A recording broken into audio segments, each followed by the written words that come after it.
Everybody keeps asking for a progress update on the 70 D100 short bed. Me and my buddy Danny have been working on this thing the last week or so, trying to get it apart. It was a running, driving, slant 6 4-speed truck. And this brake on the driver's side decided it wanted to quit yesterday while I was driving it. So I decided it was the perfect time to pull it apart and put the independent front suspension on it.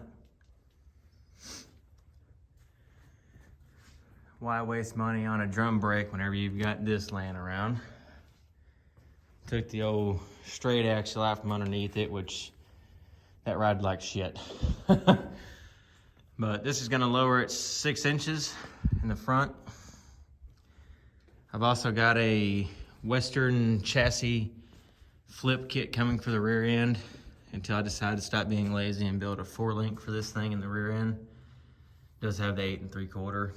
I've got wheelwood disc brakes over there for it. Running the old dog dish. But this old slant 6, man, it runs good, but you know, it's just tired. So let me lower this thing down and I'll be right back, and then I'll do a walk around of the engine and transmission that I'm gonna put into it and kind of see what everybody thinks. All right, I got the truck down, and I just wanted to show everybody kind of what the engine bay looks like right now. Like I said, this is day 1 of really tearing the truck apart. Last night, we took the front suspension out and started bolting up the QA1, drilling the 12 holes that it requires, and that actually went really smooth.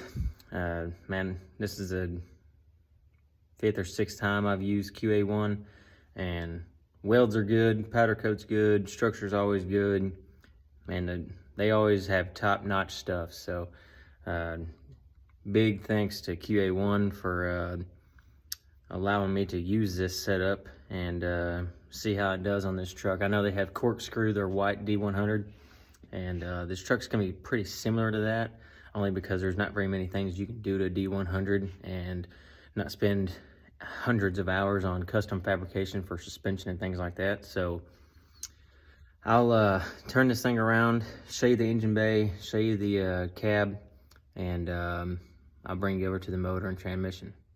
All right, this is the engine bay. It's not too bad. It's a little dirty, but I mean, it's a 50-year-old work truck. All the wiring's intact. I mean, this thing ran and drove, all the lights worked, windshield wipers worked, dome light worked, everything. Yesterday, or the day before, me and my buddy decided to go ahead and sound deaden the entire hood underneath, and man, what a difference it makes. It makes a huge difference. I don't know if you can tell on a video, but you hear that, and then you hear, I mean, it's solid. But again, if you didn't see the first video, this does have the QA1 independent front suspension going under it right now. Interior's not bad. I do have the trans tunnel unbolted right now. It is a factory 4-speed truck, and I'll bring you guys over to the engine transmission combo. Excuse the mess, but unfortunately, you know, there's a lot of things going on in this shop right now. But I'm gonna use a used radiator that I had laying around. I'm gonna strip all the paint off and repaint that. But it's a Griffin radiator, man, and they run super, super good. This is an infinity wire wiring harness. If you guys don't know what that is, I highly recommend checking it out. It's very, very cool stuff. The infinity wire stuff, it keeps power away from all of your switches like Mopars are notorious for. You know, I had a 68 Charger that I drove every day for 5 years, and man, you could reach up and touch that headlight switch and it would just melt your finger. Well, this infinity wire, it keeps all of that stuff away. Everything's triggered by grounds. So all of your wire is really thin, and you have short runs of it because there's nothing really, there's no power going through it. But you have different power cells, and it just makes it super easy. Everything is ran together by a CAN bus, so you don't have a bunch of wires going to the front of the car, you know, like you do on a normal fuse panel. So, you know, check those guys out. I do have a brand new 6.4. Sorry that it's wrapped up right now, but I got the front timing cover off, and I've got it next to my garage door, and I didn't want any of that dirt outside blowing in it. But it's a brand new crate 6.4, and it's got a big Texas speed cam in it. I'll get the cam specs here in just a second. I'm also going to run the 13-inch Willwood 6-piston brakes up front. I always use these, man. They are freaking killer. It'll put the nose of your car on the dang road. But this engine does have billet valve covers on it. It has the Hooker Blackheart shorty headers. I was gonna put this in a Challenger originally. That's why I went with those headers. I might put some long tubes on this one here before I actually put it in the truck. Of course, got to go with the QuickTime bell housing. They have the best of the best. They're strong, they're heavy. And I've got a Viper T56 transmission. If you watch Bryce's stuff with the 70 Coronet, me and him talked quite a bit when he was building that, and I kind of talked him into going into the Viper T56, so I'm glad he did that. And I'm also going to put Hydro Boost on this truck, another thing that Bryce has on his 70 Coronet, and I actually sold him that setup, so it's really cool to see it be put to use and go in the Power Tour, and so that's really cool. I got QA1 shocks for the rear end after I do the flip kit. And then I've got the Willwood 11/88 for the rear. And I can't not remember the name brand of this to save my life. But this is a Willwood Master, but I can't remember who makes this kit. I use this on all my B-bodies. Same thing, I steered Bryce in the right direction to put these on his car. So far, it seems like he's loving it. But I will make that work on this truck. Like I said, I've used them in the past, and they're phenomenal. But I will keep plugging away at this thing, and here before too long, man, this old Dodge will have a 6.4 Hemi in it, and hopefully we can do better than 55 miles an hour down the highway, and you know, roast some tires on the way. So I look forward to videoing this. This is my first time really ever doing this, and you probably know that because I'm not staring at the camera the whole time or in the picture at all times. But again, you know, my name is Alex Baker, man. I live in Texarkana, Texas. I've got a lot of projects going on right now. This is a buddy of mine, Marshall Fries. He's allowed me the opportunity to help build his dream car. And he's also got another 69 Dodge Charger, and that's a real RT car over here. And I used to own that car, and he bought my original 68 Charger from me, and I traded my car back for this red car, and kind of went through some things and had to sell it again, unfortunately. So here we are. You know, I don't have a Charger right now. I will have another one. I'm also in the hunt for a real 68 RT green car. I want an original metal, original paint. It can be an automatic, I don't care, but it's got to be an RT. But I'll keep you guys updated, and I may try to film some of this as I'm going through with it.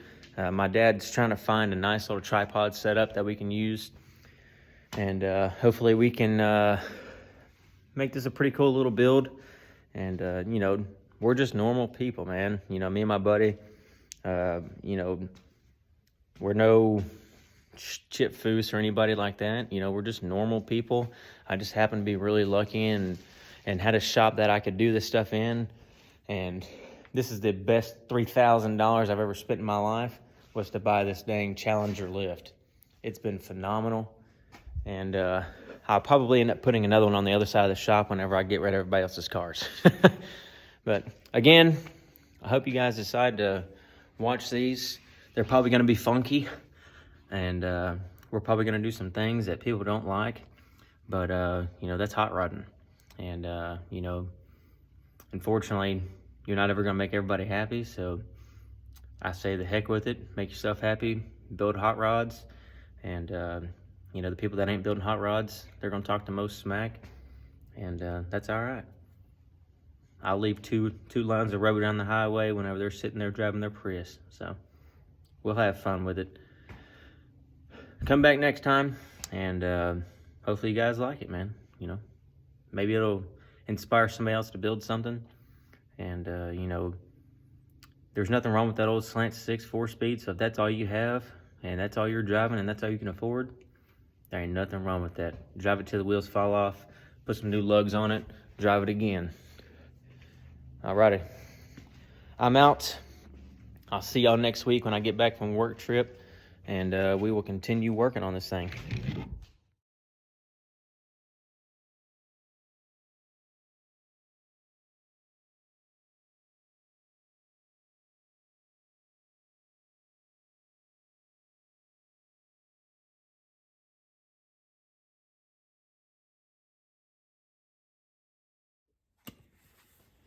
All right, everybody. Today we're gonna work on getting our brakes set up on here. My hubs put all that stuff together yesterday to get them on, and I just put them on right before the video, and I was packing the grease and the bearings and all that stuff, so hands were a little greasy, so I just wanted to wait until I got that done to start filming. But they are packed. Do have my cotter pin in my spindle there. That way it's all gonna stay in place and you don't have any forward and back play in the bearings on your spindle. But these are Mustang 2 spindles.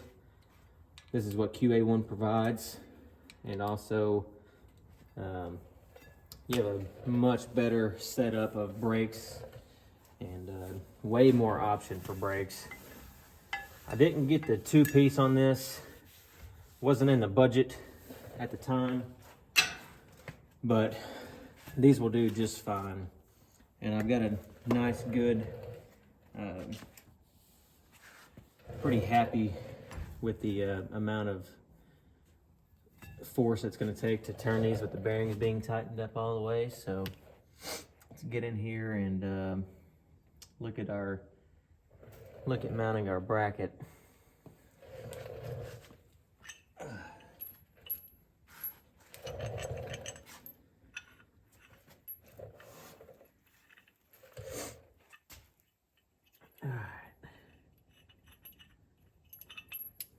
Got all the hardware already, and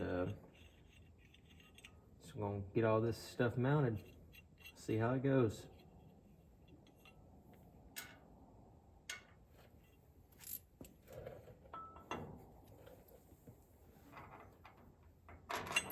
I don't know if I needed to put the bracket on before I put the rotor on, but just kind of playing it by ear right here. Might be able to get it all on. If not, I'll pull this rotor back off really quickly and see if we can't get this thing put on. And like I said, you know, people aren't gonna like how I do certain things, and it's just gonna be what it is. So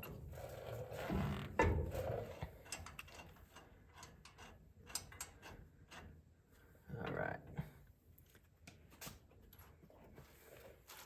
I'll grab my socket so we can get these done.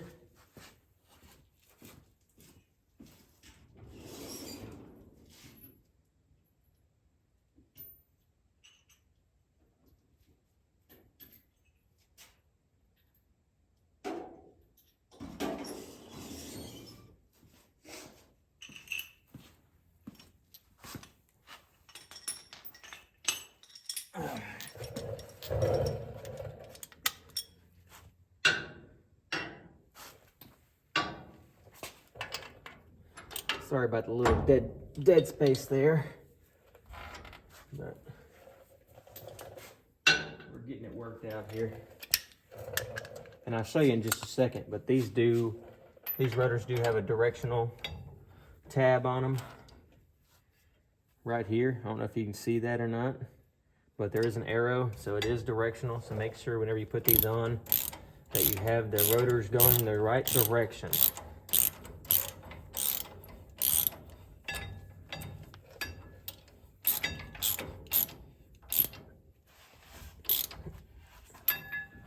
All right, so we got those mounted.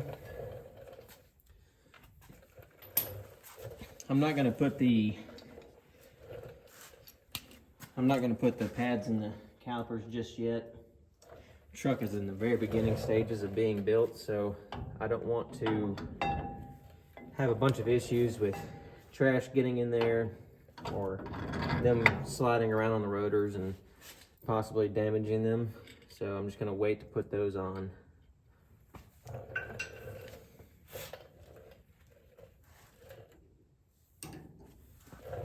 Almost forgot where I put these little things.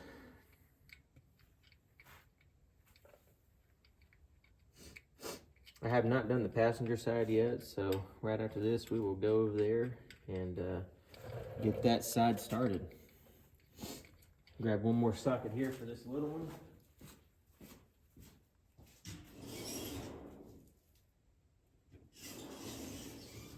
So for this, I use a 7/16, a 3/4, and a 5/8. So if you didn't know, that is the sizes that you will need to install your brakes if you don't already have your other ones off.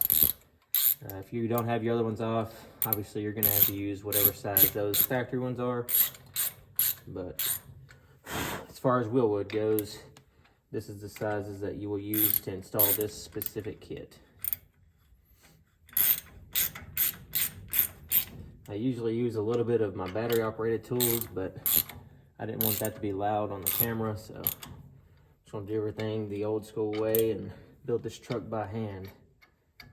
So that is that.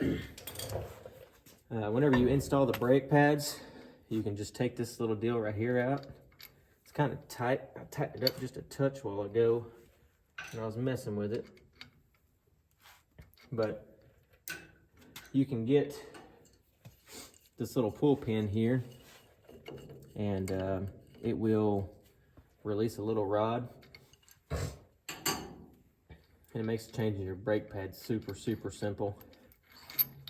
You've got your long bolt, your spacer, and your nut on the end, and you just slide them in and put them right through there. Easy peasy. And that's a very close tolerance spacer, so you got to put it in there just right. But there it is. There's the driver's side. Spins nice and freely. I'm extremely happy with that. And we'll go to the passenger side now. All right, we are over to the passenger side.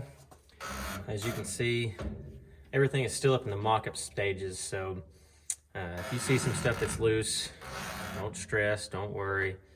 I'm just making sure everything fits like it's supposed to, does like it's supposed to, and when it gets to the point where I'm happy with everything, then that is whenever I will go back and do all my final tightening up, final torquing. Lower control arms won't be torqued until the very end.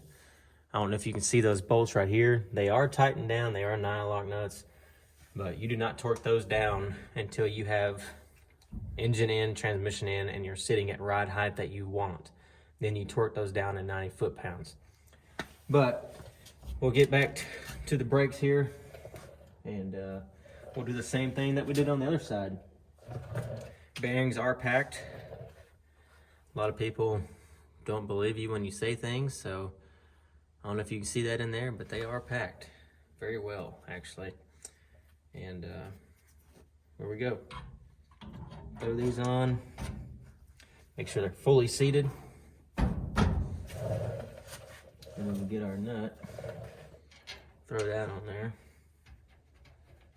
These are bad about wanting to cross thread, so just make sure you do this stuff by hand.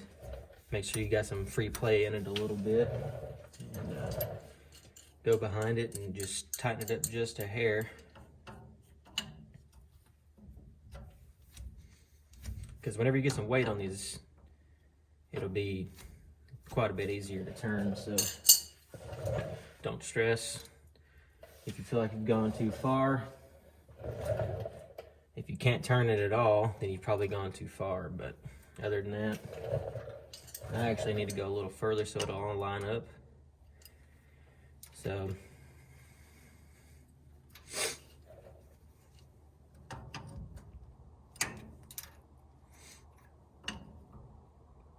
back up just a touch.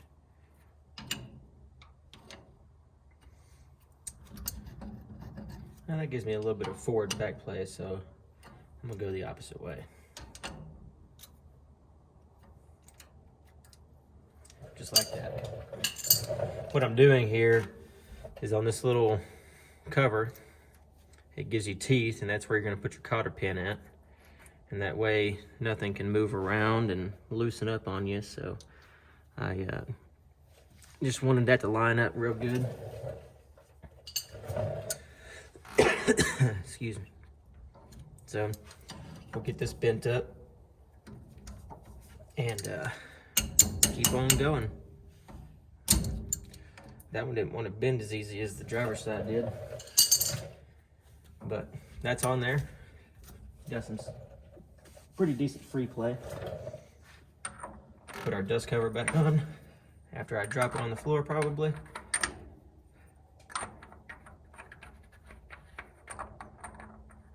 These are bad about cross threading as well, so you really got to be careful. All right, let's put this rotor on, and just remember these are directional, so just keep that in mind. And I did keep the Mopar bolt pattern on this, the 5 on 4.5.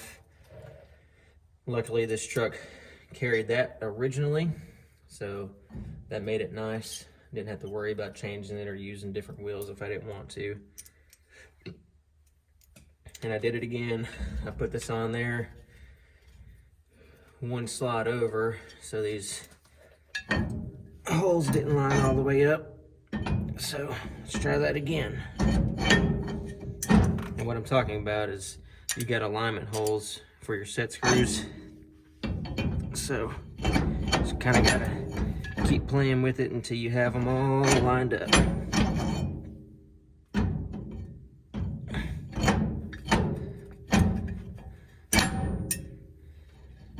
All right, there we go. Much better.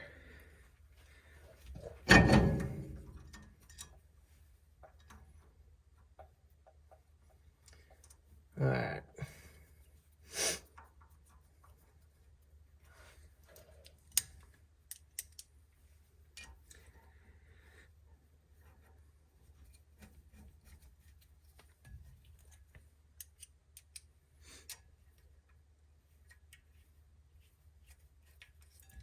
There we go. Give this a little bit of a tug, tighten it up all the way. Don't want to go too crazy. And before final assembly, I will go back and put some anti-seize on these just to be safe. But I'm extremely happy with that. My bearings are nice. That was my whole setup up here because all that stuff is still mocked up, so don't worry. It didn't almost fall off. But let's get our rotor put on, or our caliper bracket, I'm sorry. It's a little cold out here, so kind of hard to think. But we'll get all this stuff put on. Pop it back over to this side so I can see. These mounting brackets are made out of aluminum, so whenever you go to put all your bolts and stuff in, just be careful. You can gall that stuff up real easy. So, unfortunately, I have done it in the past, so I am speaking from unpleasant experience. But the best way to learn in hot rodding is to mess something up and you know what not to do next time. And we'll give that just a little bit of a tug on it. Then we'll get our second bolt that I've already threaded in back here by hand. That one's tight. And on these mounting studs for the caliper, you do have a set of washers and little nuts. Throw this one on here. And if you don't put that one on there straight, it'll kind of bind up on you, so just be aware of that.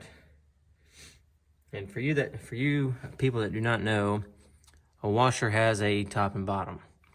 If you feel it, one side will be a flat edge and the other side will be more rounded. It's not as sharp of an edge.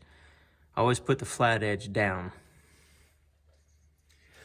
Now a little secret or a little trick of trade whenever you're putting new body panels on a vehicle that are freshly painted, if you want to, so this washers do not dig into your paint, you can put the round side down, and that way it doesn't dig into your fresh paint. But any other time, any time else I've ever done anything with any kind of suspension or brakes, anything that's major components, I'll always put flat side down.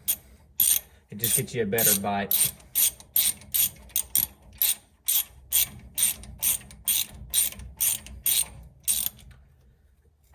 Snug those up pretty decently.